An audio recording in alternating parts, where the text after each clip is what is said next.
Hello friends. Welcome back to my channel. Today, I'm going to explain episode 1 of the new Chinese BL series, Lost to You. Before we start, please support this channel by liking this video and subscribing so you don't miss the next episode explanation. Now, let's get started. The story begins with someone being bullied when a sweet and handsome young man comes to help him. They get involved in a fight. The thugs even injure the young man's hand. Even so, he manages to defeat them all. The sweet young man's name is Zan Wang. However, in the middle of successfully helping, Zan Wang suddenly faints. It turns out that despite still being very young, Zan Wang suffers from a brain tumor. While Zan Wang is in the hospital, the doctor explains everything.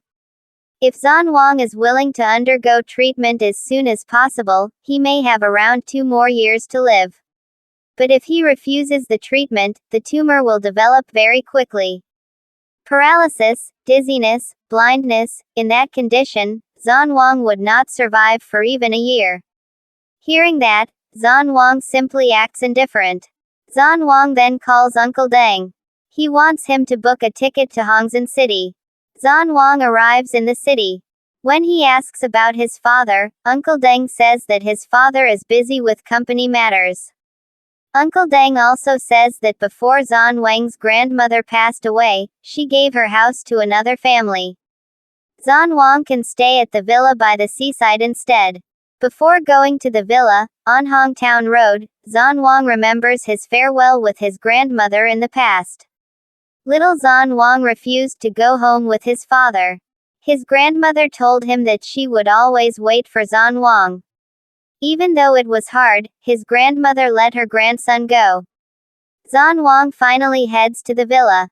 On the table, there are already school clothes prepared for him along with a message telling him to study properly and not get into fights.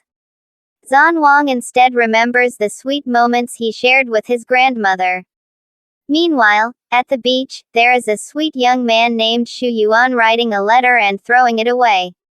Not only Xu Yuan, but Zan Wang also throws away the contents of his letter. Zan Wang starts walking around. Every street he passes reminds him of Grandma Chong. Zan Wang arrives at his grandmother's house. At that moment, Zan Wang is surprised when Xu Yuan comes and asks what he is doing at his house. Is there someone Zan Wang is looking for? Zan Wang asks back who Xu Yuan is and why he is in his grandmother's house. Looking at Xu Yuan, Zan Wang starts saying unpleasant things. He says that Xu Yuan tricked an old woman and took her house. Xu Yuan explains that his family has never deceived anyone. The house deed is even inside, and the transfer was officially notarized. When Grandma Chong signed it, a lawyer was present as a witness. If Zan Wang does not believe it, Xu Yuan will show him the proof. But Zan Wang once again says bad things about Xu Yuan. No wonder 4 people live in that house. Xu Yuan must have really needed his grandmother's house. Xu Yuan does not accept that accusation. His family only consists of 3 people, and they have never deceived anyone. Besides that, Grandma Chong waited for Zan Wang for 5 years. Every Lunar New Year's Eve, Grandma Chong would prepare an extra seat for Zan Wang. During her last 6 months, Grandma Chong became confused. She would sit near the door every day and say that her grandson would return that day. Xu Yuan asks where Zan Wang had been. He came back at the wrong time. Now Grandma Chang's house belongs to him. So Xu Yuan tells Zan Wang to leave. Xu Yuan's younger sibling throws a book at Zan Wang because he spoke harshly to Xu Yuan. Zan Wang almost falls, but Xu Yuan quickly helps him. Xu Yuan's sibling starts mentioning a curse. Xu Yuan immediately lets go of Zan Wang. Zan Wang's headache starts acting up again. When Xu Yuan tries to help him, Zan Wang shouts at Xu Yuan to stay away from him. Xu Yuan's sibling realizes that the person in front of them is Grandma Chang's grandson. Zan Wang chooses to leave immediately, but the problem between them is far from over.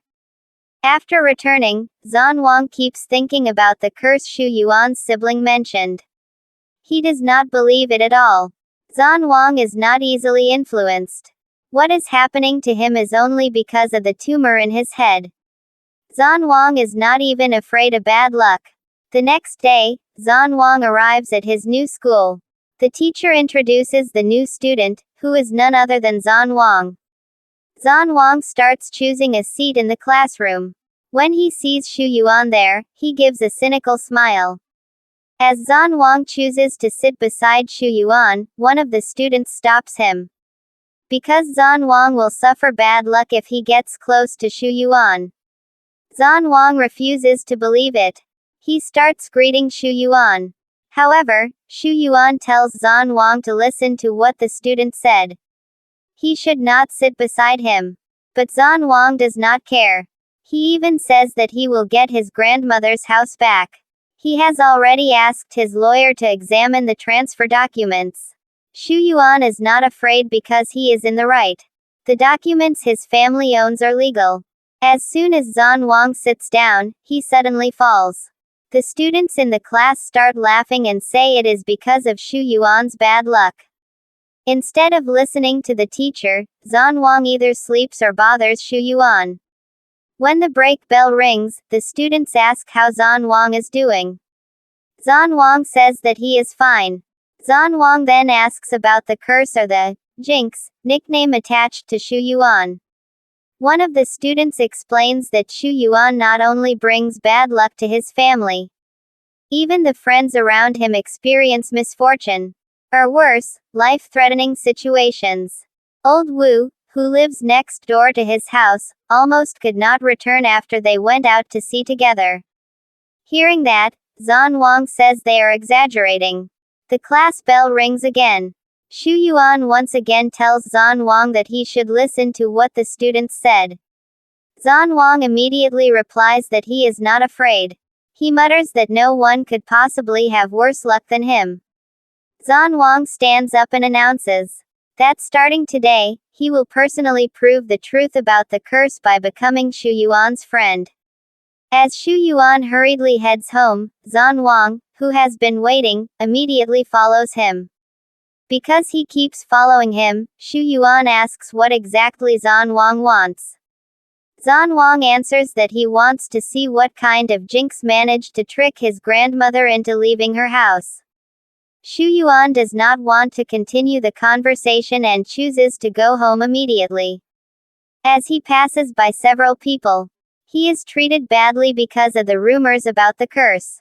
Seeing that, Zan Wang asks if everyone always treats Shu Yuan like that. Shu Yuan casually says that it is normal because he is a bringer of bad luck. Getting angry is useless. Zan Wang says that he can beat everyone up for Shu Yuan. But Shu Yuan reminds Zan Wang not to interfere in his affairs.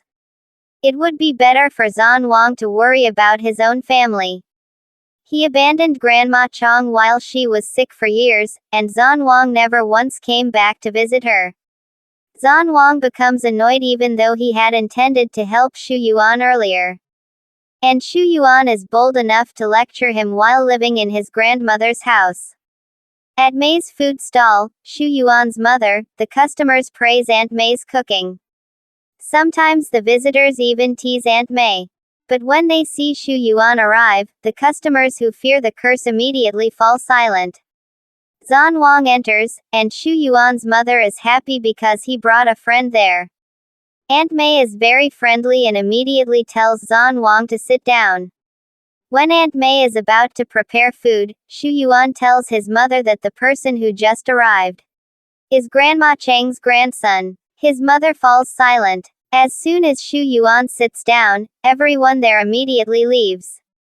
Seeing that, Zan Wang asks whether Shu Yuan's family minds how people treat their son. Shu Yuan answers that his family is already used to it. Zan Wang looks at the food prepared by Aunt May. Once again, he remembers his grandmother. Shu Yuan even gives him a piece of candy. While in the kitchen, Aunt May starts talking about Zan Wang. She would be happy if Shu Yuan could become friends with him. However, Xu Yuan is upset because Zan Wang is not a good person. He did not even see Grandma Chong one last time before she died. And when Zan Wang returned, he immediately demanded Grandma Chang's house. When Xu Yuan's younger sibling comes home and sees Xu Yuan daydreaming, they ask if he is thinking about Zan Wang. Aunt Mei has already told them everything about Zan Wang. The sibling even starts teasing Xu Yuan about Zan Wang wanting to be his friend. But according to Xu Yuan, Zan Wang only wants to make trouble for him. However, the sibling says that the two of them are destined to become rivals or soulmates. Xu Yuan only tells the sibling not to talk too much. Zan Wang, who is at the pier, sees Xu Yuan arriving there. Xu Yuan works with Uncle Wang. Uncle Wang reminds him that the work is very hard. He has to be careful. Xu Yuan changes clothes and starts working. Watching him, Zan Wang wonders why Xu Yuan needs money so badly. Xu Yuan is struggling so much, yet he still tries to stay strong. Zan Wang quickly returns home. While cleaning himself up, he receives information that Xu Yuan's family is struggling financially. The noodle shop earns less than 3,000 a month. Xu Yuan's father has passed away. His mother also suffers from a chronic illness. The medical bills are always expensive. After taking a bath, Zan Wang stands while holding his grandmother's portrait. He mutters that if his grandmother knew Xu Yuan's family deceived her for money, would she still have given them the house? After all, wasn't that house supposed to belong to Zan Wang? That was the explanation of episode 1 Lost to You. If you enjoyed my video, please like and subscribe. See you again in the next episode.